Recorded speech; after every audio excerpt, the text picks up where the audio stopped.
Muy buenas noches a todos, ¿cómo están? Acá estamos en un episodio más que seguimos compartiendo temas o aspectos de nuestra vida que nos pueden resultar interesantes. Y hoy quiero compartir con ustedes un aspecto que está siempre presente en nuestra vida cotidiana y al que probablemente tampoco, como tantas de las cuestiones de las que hemos charlado hasta ahora en los episodios anteriores, que no tenemos demasiado en cuenta, que no estamos demasiado atentos a que este factor está en nuestra vida y de alguna manera, de una manera muy importante, condiciona nuestras acciones, nuestra posibilidad de ser coherentes y muchísimas de nuestras conductas, de nuestras acciones y de nuestros vínculos, que es la mirada de los otros, la mirada de las otras personas. Vamos a plantearnos ya como alguna pregunta, ¿no? ¿Qué influencia creemos nosotros que tiene la mirada de las otras personas sobre nuestros comportamientos o sobre esta posibilidad, como digo, de que nosotros actuemos de acuerdo a lo que necesitamos y sentimos? Sé que muchas personas podrían decir, no, mira, lo que piensen los demás no me importa, pero esto es relativo. Por supuesto que hay personas a las cuales les importa muchísimo la mirada de los otros y viven absolutamente condicionadas por qué va a decir el otro, qué va a pensar o cómo me va a mirar, que por supuesto esto está determinado por el grado de vulnerabilidad o de autoestima frágil que uno pueda tener.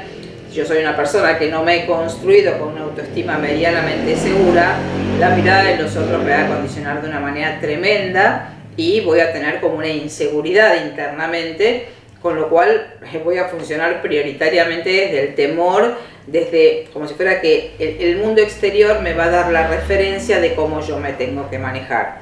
Fíjense que si esto lo remitimos a las primeras instancias de nuestra vida, la mirada de los otros nos ha construido. Hace mucho hice una entrevista que está en YouTube para que tengan ganas de escucharla, y hablábamos sobre esto, ¿no? Como que hay una primera mirada, por supuesto que es materna y paterna, que de alguna manera nos construye como si fuera un alfarero que diseña una cierta figura con una cierta percepción, y los hijos quedamos con esa imagen que la mirada de los otros, nuestros padres o las figuras de referencia que hayan estado en nuestro contexto, esas figuras son los primeros ojos, vamos a decirlo de esta forma, los primeros ojos que nos espejan quienes nosotros somos. Entonces, ¿es un factor absolutamente condicionante en nuestra vida la primera mirada que tuvimos sobre nosotros? Absolutamente sí. Como digo, posiblemente fueron nuestra madre y nuestro padre esos primeros ojos que nos miraron. Sí, en muchos casos sí, en otros casos a veces hay, no sé, una abuela, una tía, una hermana u otra persona que ha cumplido ese rol de ser el referente de nuestro primer contexto. Entonces, nuestra percepción sobre nosotros surge justamente, precisamente, de la forma en que a mí alguien me miró. Entonces, ¿soy realmente esa persona que alguien miró de una cierta manera? Podríamos decir en principio que no, porque esa persona que a mí me miró, vamos a pensar por un momento que son nuestra madre y nuestro padre para dar una pauta general. Estas dos miradas, maternas y paternas, tan definitorias en nuestra vida, están a su vez cargadas y como si fuera teñidas por los propios conflictos que ellos traen de sus historias. Entonces, no soy verdaderamente yo lo que ellos ven, sino que soy yo a través de su mirada, de sus conflictos, de sus cuestiones sin resolver. Vamos a dar un ejemplo.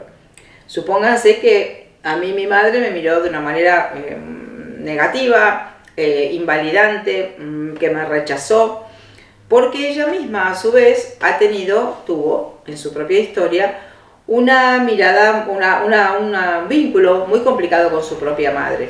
Entonces, en lo que sería en su interior el vínculo madre-hija de ella en su propia historia, está teñido de dolor, de emocionalidad, de rechazo, de enojo. Entonces, ¿cómo me va a mirar ella a mí como hija? Obviamente esta mirada que ella va a tener hacia mí como hija va a estar contaminada, teñida por su propio sufrimiento en el lugar de hija. Y además normalmente suele suceder que nuestros padres, hoy hay muchas terapias, ¿no? Pero antes las personas no hacían terapia, las personas no resolvían sus conflictos, las personas no se hacían conscientes de la historia, la programación, las situaciones, los sufrimientos. Se vivía, ¿no? Y las personas llevaban adelante la situación como mejor podían. Pero hoy hay muchísimas terapias, pero antes no las había. Entonces, claramente nuestros padres estaban llenos de conflictos, llenos de situaciones irresueltas, y a través de esos ojos nos han mirado a nosotros.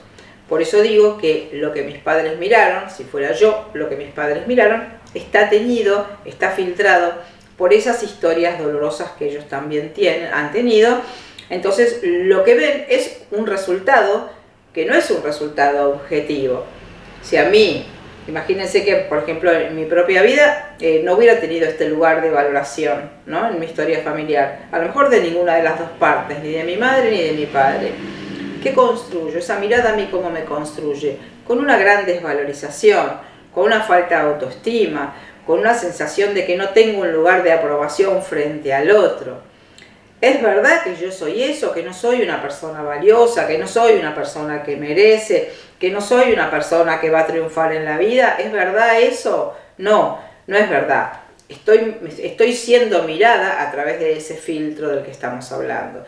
Pero el riesgo que esto tiene es que todos nosotros, vamos a decir esta palabra, nos hemos comprado esa primera mirada materna y paterna. O sea, la percepción de quién yo soy en una primera instancia dependió literalmente de la mirada materna y de la mirada paterna.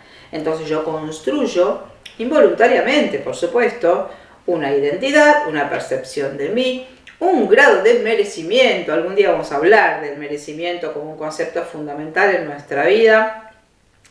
Todas estas cosas se construyen de acuerdo a esa primera mirada. Entonces, vamos a decirlo así, la primera mirada de nuestros padres nos construye. Después podríamos desdoblarlo como si fuera en una segunda mirada, que sería la mirada que yo, como consecuencia de esa mirada exterior, tengo sobre mí. O sea, la percepción de mi autoestima, de mi autovaloración, de lo que puedo, de lo que no puedo, de lo que merezco, como decía recién, de lo que no merezco. O sea que, fíjense, una cuestión, un aspecto totalmente condicionado, en un principio termina construyendo una supuesta identidad que yo me compro como verdadera. Y también me gusta decir esto, que tenemos como si fuera una mirada que también podríamos decir que nos rescata. Que sería la mirada de otras personas, que a todos nos ha pasado en la vida, siendo ya más adultos y un poquito más conscientes. A todos nos ha pasado que hay personas que ven en nosotros cuestiones que nosotros ni siquiera vemos. Valores, ¿no es cierto? Características, actitudes, rasgos, que por ahí nos dicen, che, qué bien que haces esto, qué lindo esto, me encanta cómo sos en tal aspecto. Y uno mira como diciendo, ¿de quién estás hablando, no? Como que estamos tan teñidos por la percepción inicial, que se construyó como lo acabo de explicar, que la mirada que me viene a mí a rescatar y como si fuera a devolverme un valor sobre mí, muchas veces nos es muy difícil de tomar. Porque no coincide con las creencias que tenemos instaladas, no coincide con la percepción que yo tengo sobre mí. Entonces a veces nos cuesta mucho a veces recibir un elogio, recibir una valoración de parte de otro. No, ¿te parece? No, porque tal cosa, no, en realidad me salió por casualidad. Como que auto boicoteamos o rechazamos esa valoración que puede venir de la mirada exterior.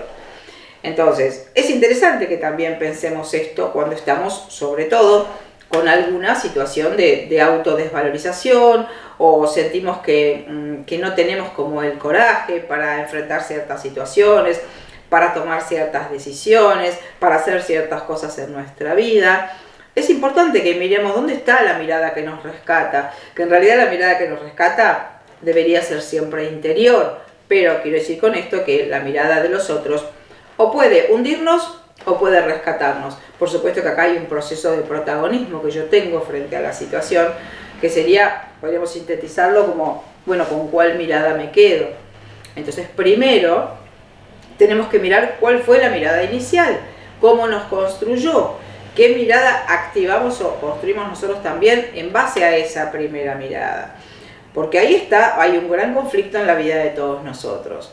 ¿Cuál conflicto? Que nos creímos esa mirada. Entonces, ¿cómo hace uno hoy, en la actualidad, entendiendo este planteo que acabamos de hacer como para introducirnos en el tema? ¿Cómo hacemos hoy, o mejor dicho, de qué manera hoy la mirada de otras personas condiciona nuestras acciones y nuestra posibilidad de ser coherentes? ¿Qué sería nuestra posibilidad de ser coherentes? Sería que lo que yo necesito, lo que yo siento, a lo que yo apuesto, lo que yo quiero, lo que es un impulso para mí hacia adelante, yo pueda escucharlo y pueda realmente tomar acción, tomar decisiones, elegir lo que vaya en ese sentido. O sea, que pueda confiar en lo que es mi necesidad y pueda accionar. Todos sabemos, creo que no sé si hablamos en algún episodio, me parece que no, de la coherencia, o a lo mejor sí lo hemos hablado, articulado con otros temas, pero en la coherencia de lo que nosotros necesitamos estaría nuestro bienestar, nuestra salud, una emocionalidad sana, saludable, ¿no? Cosa que nos cuesta bastante en general poder construir en la vida nuestra. Entonces, podemos decir que la coherencia o la posibilidad de cubrir mis necesidades y escuchar los impulsos saludables que hay en mí hacia ciertas acciones o ciertas direcciones en mi vida, está condicionado por la forma en que los demás me miran. Podríamos decirlo así. Mi posibilidad de ser yo es inversamente, está directamente relacionada a la forma en que me miran los demás. O sea, mi impulso de acción está condicionado por la mirada de los demás. Cuanto más construida tenga yo mi autoestima y mi autovaloración y una conciencia sobre mí, menos incidencia va a tener esta mirada de los otros en un sentido de condicionante, ¿no es cierto? Entonces, ¿por qué nosotros estaríamos temiendo accionar o temiendo estar coherentes o tomar las acciones que sentimos que necesitamos tomar? Porque hay una mirada que está ahí que puede aprobar o desaprobar. Este es el temor que tenemos, el temor a la aprobación o el temor a la desaprobación. Ustedes imagínense que todos, por supuesto que todos, absolutamente todos, hablamos en algún episodio de lo que sería la necesidad de reconocimiento. ¿A quién no le gusta que lo reconozcan, que lo valoren, que lo validen, que lo feliciten, que aprueben lo que uno está haciendo? A todos nos gustan estas cosas y también sabemos qué es lo que sentimos cuando esto no sucede. Entonces, si yo tengo una historia de falta de valoración en mi vida en general, por la forma en que se construyó todo mi recorrido, tengo un estrés con la situación, no he tenido cubierta mi necesidad de aprobación, de validación, de reconocimiento y todo esto que, por supuesto, en una medida aceptable sería necesario para todos nosotros. Entonces, a la hora de accionar, si yo he tenido una mirada de desvalorización, me va a ser muy difícil a mí decir, no, yo igual soy coherente y hago lo que siento, lo que necesito, porque total a mí no me importa. Voy a estar absolutamente condicionada. Y esto, ahora que lo digo de esta forma, quiero plantearlo como un tema esencial en nuestra vida, en esta posibilidad de que nosotros seamos coherentes. Coherentes que yo voy y hago lo que necesito y siento, lo que pienso, lo que necesito, lo que siento, voy y acciono acorde a eso. No hay conflicto entonces cuando uno actúa de esta forma. Que claramente también, todos lo sabemos, no es la forma en que prioritariamente nosotros actuamos. No nos es tan sencillo esto de la coherencia. Siento una cosa, quiero una cosa, voy, lo hago, listo, la suelto. Esto no es tan sencillo. Sería bastante interesante que lo pudiéramos ir haciendo paulatinamente, con un grado de conciencia importante, porque de esto van a depender los resultados en nuestra vida. Va a depender cómo me siento, qué tipo de relaciones tengo, qué tipo de vínculos, cómo me siento conmigo misma, cuánto respeto tengo yo por lo que de verdad necesito o cuánto desoigo estas cuestiones que necesito.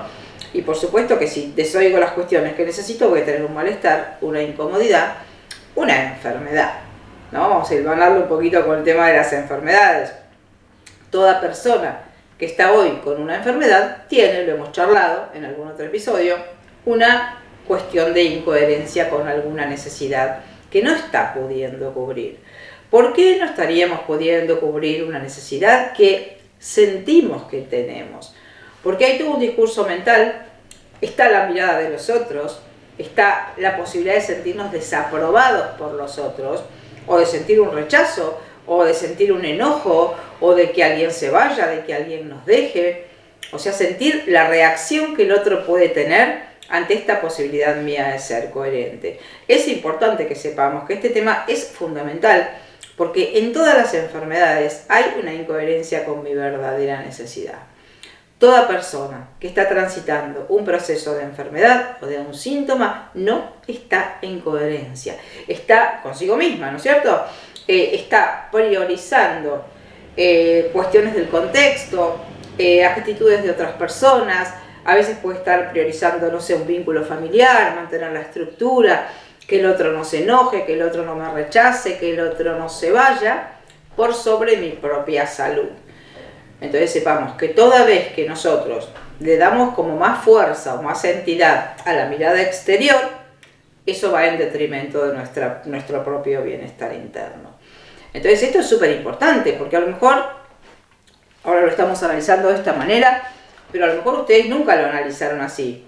¿Cómo? ¿Que toda persona que tiene una enfermedad está en incoherencia consigo misma?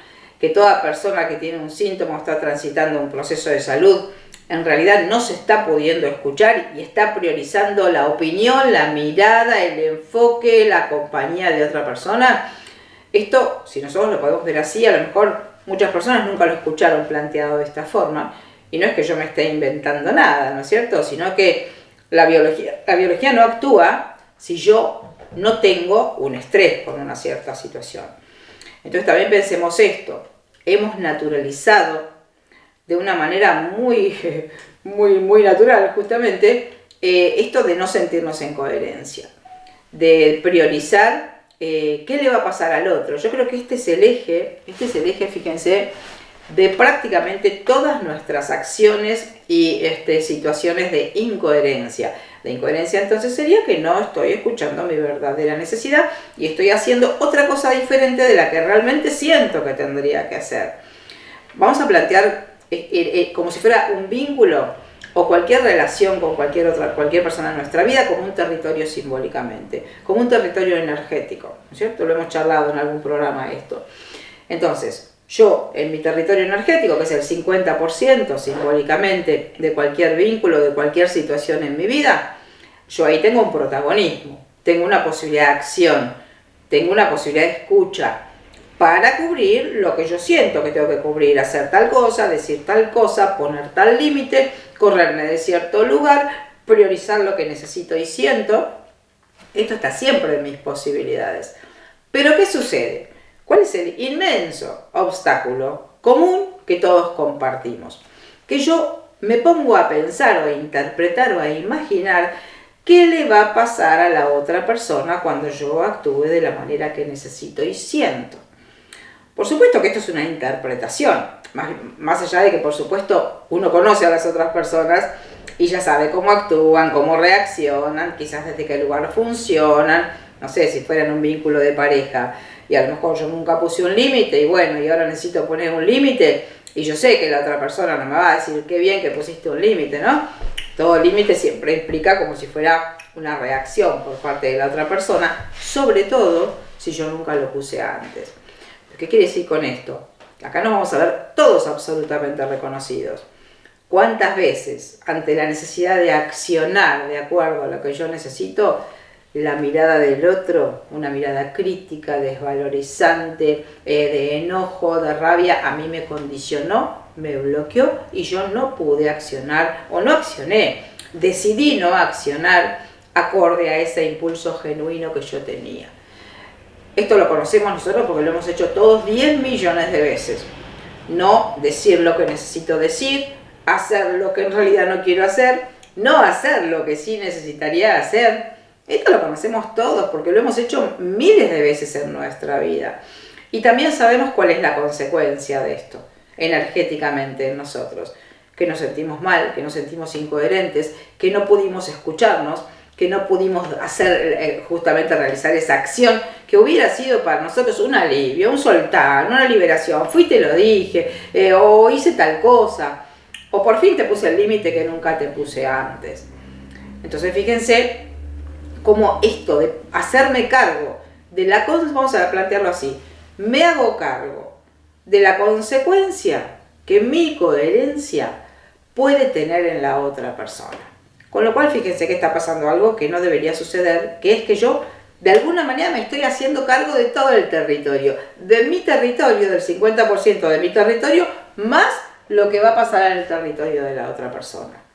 Esto además tiene otra consecuencia compleja, que es que yo, si me pretendo hacerme cargo de todo el territorio, de lo que yo siento, más lo que le va a pasar al otro, primero que estoy interpretando, porque el otro es otro y yo no sé exactamente, más allá de que pueda imaginarme, cómo va a reaccionar. Pero además, estoy perdiendo mi propio eje de funcionamiento. La coherencia real que una persona puede tener está en el 50% que me corresponde a mí. Entonces, fíjense cuántas consecuencias negativas existen cuando yo no puedo ser coherente con lo que necesito, cuando priorizo la mirada de los otros, o cuando para que el otro no se enoje yo dejo de hacer lo que yo necesito hacer. Entonces, pierdo eje, pierdo fuerza, pierdo con la coherencia conmigo misma también, porque estoy haciendo lo que no quiero hacer. Y todos sabemos, como digo, lo mal que uno se siente, no hay sensación, creo que no hay sensación más desagradable que la incoherencia. Verme obligada a hacer algo que no quiero, o tener que decir que sí a una situación en la que en realidad desearía decir que no, o no poder hacer una acción que en realidad yo hubiera necesitado hacer. O sea, quedarme en confrontación conmigo misma, en una especie de cortocircuito interno entre lo que necesito, lo que siento, lo que hago y lo que digo. Que esa sería como la definición de coherencia: sentir, pensar, actuar y decir de una manera alineada. Entonces, sepamos o preguntémonos, ¿no? La idea de estos programas es que nos preguntemos cosas, que nos replanteemos cosas. ¿Cuánta incidencia tiene la mirada de los otros en mi vida? En un principio diríamos, no, ninguna incidencia, a mí no me importa, ¿no? Esto es lo que nos sale a todos desde lo que sería así un poco un personaje automático. Pero, ¿en qué aspecto? Preguntarnos un poquito, ¿no? ¿En qué aspecto de mi vida la mirada del otro condiciona mi coherencia y condiciona mi bienestar? ¿Qué tengo miedo? ¿A que me desapruebe? ¿Tengo miedo a que se enoje? Porque a veces estos riesgos, digamos que los tenemos que correr. Porque si no, es como quedarme de este lado de mi coherencia, como si la coherencia fuera un lugar simbólico que yo puedo atravesar o puedo transitar. Entonces, puedo toda la vida estar como si fuera respondiendo a lo que los demás esperan de mí. Esta es la mirada de los otros, ¿no? Las expectativas que los demás tienen sobre mí. Que por supuesto esto también, ya que lo estamos compartiendo así, se construye en la vida diaria, se construye en la convivencia, se construye, por ejemplo, en un vínculo de pareja. Yo sé que haciendo ciertas cosas, esto también viene de nuestra historia, ¿no? Infantil, porque todo viene de ahí, que aprendimos qué cosa, que la mirada de los otros me daba a mí como esta aprobación o me daba a mí la desaprobación. Esto nos pasó a todos en la mirada de nuestros padres o de nuestro entorno. Entonces, haciendo ciertas cosas, fui validada. Haciendo ciertas otras cosas, fui invalidada. Entonces, esto perdura en nosotros a lo largo del tiempo. No es que deja de tener una influencia. Por eso, muchas veces, el costo, vamos a decir esta palabra, el costo que tiene mi coherencia es la desaprobación del otro o es el enojo del otro. Entonces, puedo pensar esto.